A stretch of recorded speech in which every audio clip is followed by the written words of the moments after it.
வணக்கங்க. இன்னைக்கு நம்ம பார்க்க போகிறது மலேசியன் ரோட்டி ஜாலா.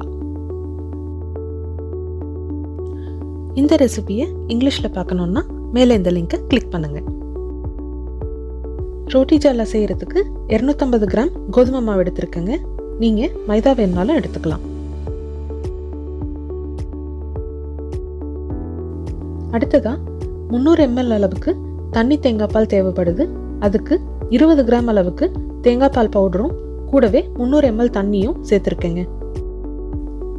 இப்போ ஒரு மிக்சி ஜாரில் நம்ம எடுத்து வச்சிருக்க தேங்காய் பால் கூடவே 1 டம்ளர் அளவுக்கு தண்ணி, மஞ்சத்தூள் ஒரு அரை டீஸ்பூன், ஒரு சிட்டிகை சர்க்கரை அண்ட் 1 டீஸ்பூன் அளவுக்கு உப்பு, இது கூடவே 2 முட்டை சேர்த்துக்கோங்க. அதே மிக்சி ஜார்லேயே நம்ம எடுத்து வச்சிருக்க கோதுமை மாவையும் சேர்த்துக்கோங்க. இப்போ மூடி போட்டு மூடி மிக்சியை ஓட விட்டு நல்லா அரைச்சிக்கோங்க.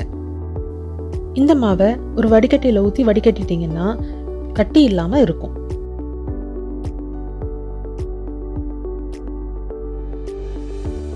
இன்னைக்கு ரோட்டி ஜாலா செய்யறதுக்கு நான் பழைய ஜூஸ் பாட்டில், பிளாஸ்டிக் பாட்டில் எடுத்திருக்கேங்க. அதோட மூடி எடுத்து நல்லா ஷார்ப்பாக இருக்கக்கூடிய கத்தியோ இல்லைன்னா ஸ்க்ரூ டிரைவரோ எதையோ ஒன்று யூஸ் பண்ணி 4 இல்லை 3 ஓட்டையோ போட்டுக்கோங்க.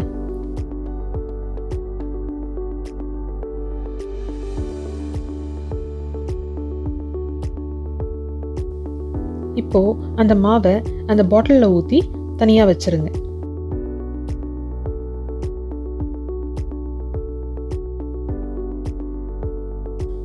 அடுத்ததா ஒரு நான்ஸ்டிக் பேனை சூடில் வச்சு கொஞ்சமாக நெய் தடவிக்கோங்க.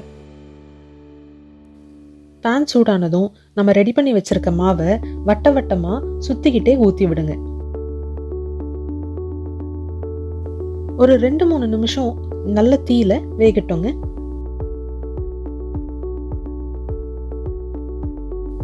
நல்லா வெந்ததுக்கு அப்புறமா இந்த பக்கம் ஒரு பாதி அந்த பக்கம் ஒரு பாதின்னு மடிச்சு விட்டுருங்க.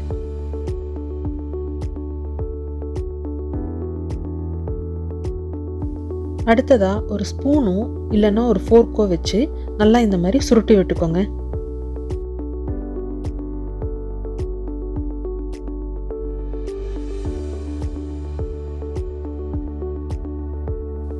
அவ்வளவுதாங்க, ருசியான உங்க ரோட்டி ஜாலா ரெடி. இதை நல்லா ஸ்பைசியான கறி கூட வச்சு சாப்பிடலாங்க.